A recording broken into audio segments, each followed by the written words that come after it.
Hi students, நம்ம இந்த வீடியோல CBSE class 11 ஸ்டூடெண்ட்ஸ்க்கான ப்ராபபிலிட்டில இருந்து miscellaneous exercise பார்க்க போறோம். A box contains 10 red marble, 20 blue marble, 30 green marbles. 5 marbles are drawn from the box. What is the probability that all will be blue கேட்டிருக்காங்க, at least one will be green அப்படின்னு கேட்டிருக்காங்க. So முதல்ல அந்த பாக்ஸ்ல வந்து டோட்டலா எவ்வளோ marbles இருந்தது அப்படின்றத நம்ம ஃபர்ஸ்ட் ஃபைண்ட் பண்ணணும். So total number of marbles அப்படின்னு பார்க்கும்போது அது வந்து 20 ரெட் கலர் இருந்தது, plus 20 blue color, அப்புறம் 30 green color இருந்தது. ஸோ இது எல்லாத்தையும் ஆட் பண்ணிக்கலாம். இது எல்லாத்தையும் ஆட் பண்ணும்போது 60 இருக்கு. டோட்டலா 60 மார்பிள்ஸ் இருந்தது. So first what is a probability all will be blue அப்படின்னு கேட்டிருக்காங்க. So probability of blue colour marble தான் கேட்டிருக்காங்க. ஸோ ப்ளூ அப்படின்றது அந்த பாக்ஸ்ல எத்தனை இருந்ததுன்னா 20 ப்ளூ கலர்ஸ் இருந்தது. அப்போ அவங்க வந்து எத்தனை மார்பிள் நம்மளுக்கு செலெக்ஷன் பண்ணியிருக்காங்க, 5 மார்பிள் செலக்ட் பண்ணியிருக்காங்க. அந்த 5 மார்பிளுமே இந்த 20 ப்ளூல இருந்து தான் வந்திருக்கும். அப்போ இது வந்து 20C5 அப்படின்னு எழுதணும் நம்ம. அவுட் ஆஃப் டோட்டலா அந்த பாக்ஸ்ல எவ்வளவு மார்பிள்ஸ் இருந்தாங்க, 60 மார்பிள்ஸ் இருந்தாங்கல்ல. அப்ப 60C5 அப்படின்றது வந்து டோட்டல் மார்பிள்ஸ். அதாவது எப்பவுமே ப்ராபபிலிட்டின்றது என்ன தெரியுமா, பேசிக்கா கீழே வந்து டோட்டல், மேல வந்து ஃபேவரபிள் அவுட்கம் அப்படின்னு சொல்லுவாங்க. இது வந்து டோட்டல் நம்பர் ஆஃப் அவுட்கம்ன்றது மொத்தம் 60 மார்பிள், 5 மார்பிள் நம்மளோட செலெக்ஷன் அப்படின்றது டோட்டல். அவங்களுக்கு கிடைச்ச அந்த 5 மார்பிளுமே ப்ளூ கலர்ல இருந்தது அப்படின்றதுக்கான ப்ராபபிலிட்டி எடுக்க சொல்லியிருக்காங்க. ஸோ ப்ளூ கலர் மார்பிள்னு பார்க்கும்போது உள்ள 20 ப்ளூ கலர் மார்பிள்ஸ் இருந்தது. அதனால 20C/5 60C5 அப்படின்னு எழுதணும். இதை நம்ம அப்படியே விட்டுலாம், இது ஃபுல் கால்குலேஷன் பண்ண வேண்டாம். அடுத்த கொஸ்டின் பாருங்க, at least one will be green. At least ஒன்னாவது கிரீனா இருக்கணும் அப்படின்னா இப்ப இதை வந்து டைரக்டா கண்டுபிடிக்காம இதை ஈஸி எப்படி கண்டுபிடிக்கலான்னு பாருங்க. At least one will be green அப்படின்றத, அதாவது அட்லீஸ்ட் ஒன் கிரீன் என்ன தெரியுமா அர்த்தம், அந்த 5 மார்பிள் செலக்ட் பண்ணாங்களா, அதுல 1 கிரீன் இருக்கலாம், இல்ல 2 இருந்திருக்கலாம், இல்ல 3 கிரீன் இருந்திருக்கலாம், 4 கிரீன், இல்ல 5மே கூட கிரீனா இருந்திருக்கலாம்.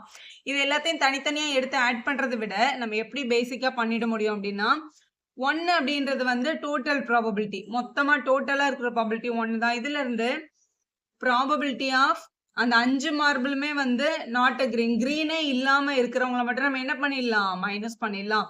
ஸோ கிரீனே இல்லை அப்படின்னா கிரீன்ன்ற மார்பிளே அங்கே செலக்ட் ஆகலன்னு அர்த்தம். அப்போ கிரீன்ன்ற இந்த 30 கிரீன் மார்பிள்ஸ் இருக்காங்களே இவங்களை விட்டுட்டு ரிமைனிங் இருக்க கலர்ஸ் மட்டும் பார்க்கணும். இது 20, 20, 10, 30 தான் நம்ம இங்க ஆட் பண்ணி போட்டிருக்கோம். அப்போ இந்த 30 கிரீனை தவிர இந்த ரிமைனிங் இருக்கவங்கல இருந்து தான் அந்த 5 மார்பிளுமே செலக்ட் ஆயிருக்கு. அப்போ கிரீனை தவிர மற்ற கலர் மார்பிள்ஸ் எத்தனை இருந்ததுன்னு பாருங்க. இங்க 10 இருந்தது, இங்க 20 இருக்கு. அப்ப ரெட்டும் ப்ளூவும் சேர்த்து நம்ம கிட்ட 30 மார்பிள்ஸ் இருக்காங்க. இந்த 30 மார்பிள்ஸ்ல இருந்து ஏதோ ஒரு 5 மார்பிள் செலக்ட் ஆயிருந்து அப்படி இருந்துன்னா இந்த கிரீன்ல இருந்து யாருமே செலக்ட் ஆயிருக்க மாட்டாங்க. அப்போ 1 மைனஸ் இந்த 30ல இருந்து அந்த 5 மார்பிளும் செலக்ட் ஆயிருக்கு. அவுட் ஆஃப் 60C5 அப்படின்னு எழுதியிருக்கணும். இதுல வந்து கிரீன் மார்பிளே செலக்ட் ஆகல அப்படின்றத மட்டும் நம்ம ரிமூவ் பண்ணிட்டோம்னா மிச்சம் இருக்கிற ப்ராபபிலிட்டி எல்லாமே அட்லீஸ்ட் ஒன்னாவது கிரீன் இருந்திருக்கும் அப்படின்னு அர்த்தம். அதனால இதை நம்ம 1ல இருந்து மைனஸ் பண்ணி சொல்றோம். நம்ம இதை இப்படியே ஸ்டாப் பண்ணிடலாம். Question number 2 பார்க்கலாம். 4 cards are drawn from the well shuffled pack of 52 cards. Playing cardsல வந்து 52 cards இருக்கு. இந்த cardsல இருந்து 4 cards வந்து செலக்ட் பண்ண போறாங்க. What is the probability of obtaining 3 diamond and 1 spade அப்படின்றது அவங்களோட கொஸ்டின். ஸோ இது ஆல்ரெடி நம்ம கிளாஸ் 10லே பார்த்துருக்கோம். 52 கார்ட்ஸ்ல என்னென்ன கார்ட்ஸ் இருக்கு அப்படின்றத. ஸோ இதுல டைமண்டும் ஸ்பேடு பத்தி தான் உங்களுக்கு கொஸ்டின் இருக்கு. ஸோ 52 கார்ட்ஸ்ல இப்போ வந்து ஸ்பேடுன்னு பார்க்கும்போது நம்ம கிட்ட 13 ஸ்பேட் கார்ட்ஸ் இருக்கும். டைமண்ட் அப்படின்னு பார்க்கும்போது டைமண்ட்லயும் 13 கார்ட்ஸ் இருந்திருக்கும். அதாவது டைமண்ட், ஸ்பேடு, கிளப்பு, ஆர்டின் இது எல்லாமே வந்து டைப்ஸ் ஆஃப் கார்ட்ஸ் எல்லாத்துலயுமே வந்து 13 இருந்திருக்கும் இல்லையா. ஸோ இதுல வந்து நம்மளுக்கு என்ன செலெக்ஷன் கேட்டிருக்காங்கன்னா 3 கார்ட்ஸ் வந்து டைமண்ட் ஷேப்பும் 1 கார்டு வந்து ஸ்பேடும் இருந்திருக்கணும் அப்படின்றதான் உங்களோட கொஸ்டின். அப்போ மொத்தமா நம்ம கிட்ட எத்தனை டைமண்ட் இருக்கும்னா பேக்ல 13 கார்ட்ஸ் இருந்திருக்கும். அப்ப இந்த 13 கார்டுல இருந்து 3 கார்டு எடுத்திருக்காங்க டைமண்ட்காக. அதே மாதிரி இது வந்து ஒரே ஒரு கார்டு எடுத்திருக்காங்க ஸ்பேட்ல. ஸ்பேட்லயும் நம்ம கிட்ட 13 கார்ட்ஸ் இருக்கு. அதனால 13C1 அப்படின்னு எழுதணும். அவுட் ஆஃப் மொத்த பேக்ல இருந்து 2 கார்டு செலக்ட் பண்ணாங்க. அதனால 52C2 அப்படின்னு எழுதினோம். இதுதான் உங்களோட ப்ராபபிலிட்டி அவங்க கேட்டிருக்க கொஸ்டினுக்கானது. அடுத்த கொஸ்டின் நம்பர் 3 பார்க்கலாம். A die has 2 faces each with number 1, 3 faces each with number 2 and 1 face with number 3 அப்படின்னு கொடுத்துருக்காங்க. ஸோ நமக்கு தெரியும் ஒரு டை எடுத்தோம் அப்படின்னா அது வந்து ஒரு கியூபிக் ஷேப்ல இதுல வந்து 6 ஃபேஸ் இருக்கும். இதுல முதல்ல என்ன சொல்லியிருக்காங்கன்னா A die has 2 faces with number 1. 2 ஃபேஸ்ல 1 1 அப்படின்னு எழுதியிருந்தாங்க. 3 ஃபேஸஸ்ல 2 2 அப்படின்னு எழுதியிருந்தாங்க. அப்படி பார்க்கும்போது அதோட சாம்பிள் ஸ்பேஸ்ல 2 ஃபேஸஸ்ல 1. ஸோ 1 1 2 ஃபேஸ்ல இருந்துச்சு. 3 ஃபேஸஸ்ல 2 எழுதியிருந்தாங்க. அப்ப 2, 2, 2ன்னு 3 ஃபேஸ்ல இருந்தது. And 1 face with 3. அப்போ இன்னும் ஒரே ஒரு ஃபேஸ்ல மட்டும் 3ன்ற நம்பர் பிரிண்ட் ஆயிருக்கு. இந்த மாதிரி ஒரு டைஸ் இருந்தது அப்படின்னா, the die is rolled once. Determine what is the probability of 2. So probability of 2 என்னன்னு கேட்குறாங்க. ஸோ இதில் மொத்தம் 6 ஆப்ஷன் இருக்கு. இதில் 2 எத்தனை டைம் வந்திருக்கு? 3 டைம்ஸ் வந்திருக்குல்ல. அப்போ 3 out of 6 அப்படின்னு எழுதணும். அப்போ 1/2 தான் உங்களோட ஆப்ஷன். அடுத்து ப்ராபபிலிட்டி ஆஃப் 1 or 3 அப்படின்னு கேட்டிருக்காங்க. ஸோ 1 or 3னா இங்க ஒரு 1, இங்க ஒரு 1, இங்க ஒரு 3 இருக்கு பாருங்க. அப்போ மொத்தம் 3 இருக்கு. அப்போ 3/6 1/2 அப்படின்னு எழுதணும். அடுத்து அவங்க கேட்டிருக்கிறது P ப்ராபபிலிட்டி ஆஃப் நாட் 3. 3 மட்டும் வரக்கூடாது அப்படின்னு சொல்லியிருக்காங்க. அப்போ 3 தவிர எந்த நம்பர் வந்தாலும் ஓகேன்னு அர்த்தம். அப்போ 1, 1, 2, 2, 2 இந்த 5மே ஓகே தான் உங்களுக்கு. அப்போ 5 out of 6 நாட் 3 வர்றதுக்கு 5/6 ஆப்ஷன் இருக்கு. அதுதான் உங்களோட கரெக்டான ஆன்சர். அடுத்த கொஸ்டின் பாருங்க. In a certain lottery 10,000 tickets are sold and 10 equal prizes are awarded. 10,000 tickets sold பண்ணிருக்காங்க. ஸோ அந்த நம்பர்ஸ்ல 10 equal prizes வந்து கொடுக்க போறாங்க. What is the probability of not getting the prize if you buy 1 ticket, 2 ticket, 10 tickets அப்படின்னு கேட்டிருக்காங்க. not getting the prizeக்கு தான் உங்களுக்கு probability கண்டுபிடிக்க சொல்லியிருக்காங்க. not getting the prize. இப்போ கொஸ்டின்ல முதல்ல எவ்வளோ டிக்கெட் சேல்ஸ் பண்ணியிருக்காங்க? 10,000 டிக்கெட்ஸ் வந்து சேல்ஸ் பண்ணியிருக்காங்க. இந்த 10,000 டிக்கெட்ஸ்ல எல்லாருக்குமே ப்ரைஸ் கிடையாது.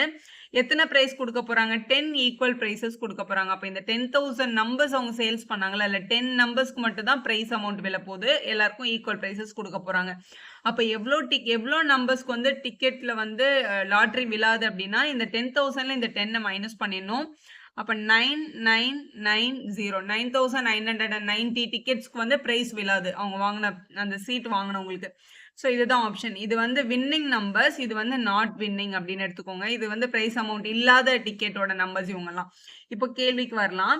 இஃப் யூ பை 1 டிக்கெட், நீங்க ஒரே ஒரு டிக்கெட் வாங்கியிருக்கீங்க. If you not getting the prize. இப்போ ஃபர்ஸ்ட் ஏ கொஸ்டின் 1 டிக்கெட்டுக்கு எப்படி ப்ராபபிலிட்டி எழுதணும் அப்படின்னு பார்க்க போறோம். ப்ராபபிலிட்டி ஆஃப் கொஸ்டின்ல என்ன கேட்டிருக்காங்கன்னா, நாட் கெட்டிங் த பிரைஸ் தான். எல்லாத்துக்குமே நாட் கெட்டிங் த பிரைஸ் தான் ப்ராபபிலிட்டி கேட்டிருக்காங்க. So not getting the prize எழுதுறதுக்கு நம்ம ஒரே ஒரு டிக்கெட் தான் வாங்கியிருக்கோம். நம்ம வாங்கின ஒரு டிக்கெட் வந்து இந்த 10 டிக்கெட்ஸ்ல இருந்து வரல, இந்த 9990ல இருந்து தான் வந்திருக்கு. அப்ப நான் ஒரே ஒரு டிக்கெட் வாங்கினேன். அந்த ஒரு டிக்கெட் வந்து இந்த 9990ல ஏதோ ஒரு டிக்கெட். ஸோ இந்த காம்பினேஷன்ல ஏதோ ஒரு டிக்கெட் நான் வாங்கியிருக்கேன். அவுட் ஆஃப் 10,000 டிக்கெட்ஸ் வந்து அவங்க என்ன பண்ணியிருக்காங்க, ரிலீஸ் பண்ணியிருக்காங்க. இந்த 10,000 C1 நான் வாங்கியிருக்கேன். ஆனால் எனக்கு கிடைச்ச அவுட்கம் என்ன அப்படின்னா 9990ல இருந்து வந்திருக்கு. ஏன்னா அதனால தான் எனக்கு அதில் ப்ரைஸ் இல்லை, நாட் கெட்டிங் ப்ரைஸ் அமௌண்ட் இதுதான். இது வந்து C1 அப்படின்றதுனாலே சால்வ் பண்ணிக்கலாம். எப்பவுமே NC1ன்னு இருந்துச்சுன்னா அதோட ஆன்சர் வந்து N தான். அப்போ 9990 அப்படின்றத வந்து C1 இருக்கிறதுனால அதே நம்பர் தான் வரும். ஸோ இது 10,000ம் அப்படியே வந்திருக்கும். ஒரு ஜீரோக்கு ஒரு ஜீரோ நம்ம என்ன பண்ணிக்கலாம், கேன்சல் பண்ணிக்கலாம். அப்போ 999/1000 அப்படின்றதான் ஃபர்ஸ்ட் கொஸ்டினோட ஆன்சர். அடுத்து என்ன கேட்டிருக்காங்க, if you buy 2 tickets not getting the prize அப்படின்றது உங்களோட கொஸ்டின். ஸோ 2 டிக்கெட்ஸ் வாங்கியிருக்கீங்க, அப்போ உங்களுக்கு பிரைஸ் விழாம இருக்கிறதுக்கான சான்ஸ் தான் கேட்டிருக்காங்க. So probability of not getting the prize தான் 3 கொஸ்டினுமே. நாட் கெட்டிங் த பிரைஸ்க்கு இப்போ நான் வந்து 2 டிக்கெட் வாங்கியிருக்கேன், அதனால எனக்கு பிரைஸ் விழல. அப்போ நான் வாங்கின 2 டிக்கெட்டுமே எந்த கவுண்ட்ல இருந்து தான் வந்திருக்கும், இந்த 9990ல இருந்து தான் வந்திருக்கும். அப்போ 9990 C2 அவுட் ஆஃப் 10,000 C2. மொத்தமாக அவங்க வந்து சேல்ஸ் பண்ணது 10,000 டிக்கெட். நான் இதில் 2 டிக்கெட் வாங்கினேன், ஆனால் எனக்கு 2த்துலையுமே ப்ரைஸ் விழலைன்னா இந்த கவுண்ட்ல இருந்து தான் எனக்கு என்ன கிடைச்சிருக்கு, டிக்கெட் கிடைச்சிருக்கு. இந்த நம்பரை நீங்கள் அப்படியே விட்டுடலாம். அடுத்து அவங்க என்ன கேட்டிருக்காங்கன்னு பாருங்க. 10 டிக்கெட்ஸ் வாங்கியிருக்கீங்க. If you buy 10 tickets not getting the ப்ரைஸ்ன்னு கேட்டிருக்காங்க. அப்போ அதுக்கும் இதே பேட்டர்னில் தான் எழுதணும். 10 டிக்கெட்ஸ்ன்னு எழுதிக்கணும். இப்படி எழுதிட வேண்டியதுதான். ஸோ இது வந்து டோட்டலாக 10 டிக்கெட்ஸ் நான் வாங்கியிருக்கேன். அந்த 10 டிக்கெட்ஸுமே ப்ரைஸ் வில்லை. என்னோட 10 டிக்கெட்ஸும் இந்த கவுண்ட்ல இருந்து தான் வந்திருக்கு அப்படின்னு அர்த்தம். இது வின்னிங்னு கேட்டிருந்தாங்கன்னா நம்ம 10C1 10C2 அப்படின்றத நியூமரேட்டர்ல போட்டிருப்போம். இப்படிதான் இதை ஆன்சர் பண்ணோம். அடுத்த கொஸ்டின் பாருங்க. இது ஒரு முக்கியமான கொஸ்டின். நிறைய ஸ்கூல் கொஸ்டின் பேப்பர்ஸ்ல இந்த கொஸ்டின் பார்த்துருக்கோம். இங்க பாருங்க, கொஸ்டின் நம்பர் 5ல out of 100 students 2 sessions 40 and 60 students are formed. இது ஒரு ஓல்டு புக், அதனால இது கொஞ்சம் ஸ்கிரிபிளா இருக்கு.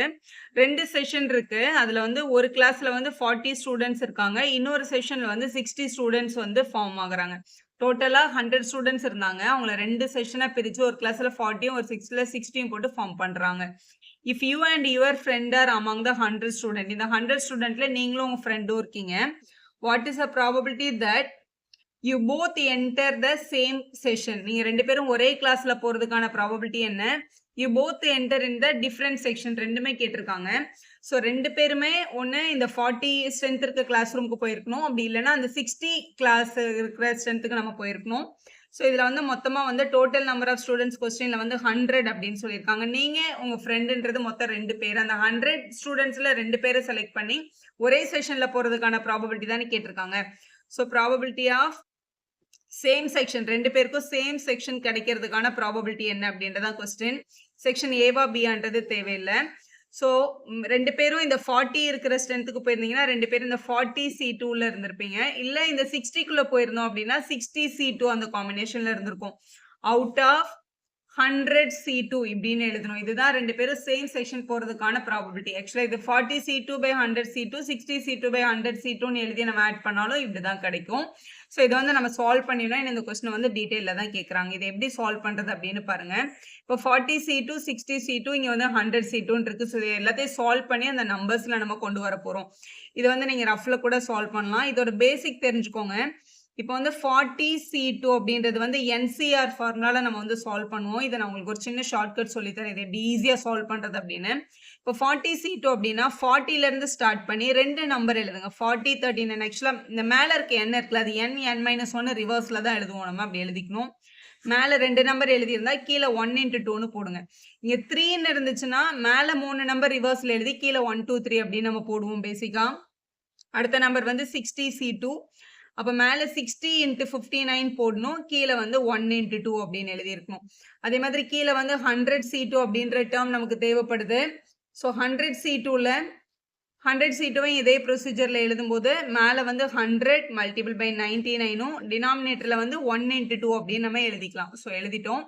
இதுல இந்த 2வும் இந்த 20யும் கேன்சல் பண்ணிடலாம் 20 டைம்ஸ். இங்க இந்த 2வும் இந்த 60யும் கேன்சல் பண்ணிடலாம் 30 டைம்ஸ். இங்க இந்த 2வும் இந்த 100ம் கேன்சல் பண்ணிடலாம் இப்போ 50 டைம்ஸ். ஸோ இப்படி கிடைச்சிருக்கு. ஸோ இந்த வேல்யூஸ் தான் எடுத்து நம்ம இங்க எழுத போறோம். ஸோ இப்படி கிடைச்சிருக்கு. ஸோ இது அப்படியே மல்டிபிள் பண்ணி ஆட் பண்ணலாம். இல்லை இங்கேயும் 0 இருக்கு, இங்கேயும் 0 இருக்கு, கீழேயும் 0 இருக்கு. அதனால மேல இருந்து ஒரு 10 காமனா எடுத்துட்டோம்னா இங்க 2வும் 39ம் இருக்கும். இதை மல்டிபிள் பண்ணிட்டோம் அப்படின்னா நமக்கு 78 கிடைக்குது. இங்க இந்த 10 வெளில போயிடுச்சுன்னா 3யும் 59ம் இருக்கும். அவங்க 2 பேரையும் மல்டிபிள் பண்ணோம்னா 177 கிடைக்குது. டினாமினேட்டர்ல 50 இருக்கு, ஒரு 99 இருந்தது. இந்த 50யும் இந்த 10ஐயும் நம்ம கேன்சல் பண்ணிடலாம். இது 5 டைம்ஸ் அப்படின்னு கிடைச்சிருக்கும். ஸோ நம்மளோட ஆன்சர் வந்து 255/99 அப்படின்னு இருக்கு. இவங்க 2 பேரையும் நம்ம சால்வ் பண்ணோம்னா 77/33 அப்படின்னு கிடைச்சிருக்கு. அப்ப 2 பேரும் ஒரே செஷன்ல போறதுக்கான ப்ராபபிலிட்டி வந்து 17/33 தான். கொஸ்டின்ல வந்து இன்னொரு சப்டிவிஷன் இருக்கு பாருங்க. அதுல என்ன கேட்டிருக்காங்கன்னு, you both enter the different classroom அப்படின்னு கேட்டிருக்காங்க. 2 பேரும் சேம் கிளாஸ் ரூம் போறதுக்கான ப்ராபபிலிட்டி நம்ம கண்டுபிடிச்சிட்டோம். 2 பேரும் டிஃபரண்ட் செக்ஷன் போனோம் அப்படின்னா டோட்டல் ப்ராபபிலிட்டில இருந்து சேம் கிளாஸ்க்கு போறதுக்கான ப்ராபபிலிட்டி நம்ம என்ன பண்ணிடலாம், மைனஸ் பண்ணிடலாம். அப்போ 1 மைனஸ் இந்த சேம் செஷனை மைனஸ் பண்ணி இப்படி எழுதிருங்க. ஸோ டிஃபரெண்ட் கிளாஸ் ரூம்க்கு 1ல இருந்து சேம் செஷனை மைனஸ் பண்றோம். இதை 1/1 போட்டு 33 1s are 33 33ல 17 மைனஸ் பண்ண 16/33 தான் அவங்க 2 பேரும் டிஃபரெண்ட் செஷன் போறதுக்கான ப்ராபபிலிட்டியோட வேல்யூ.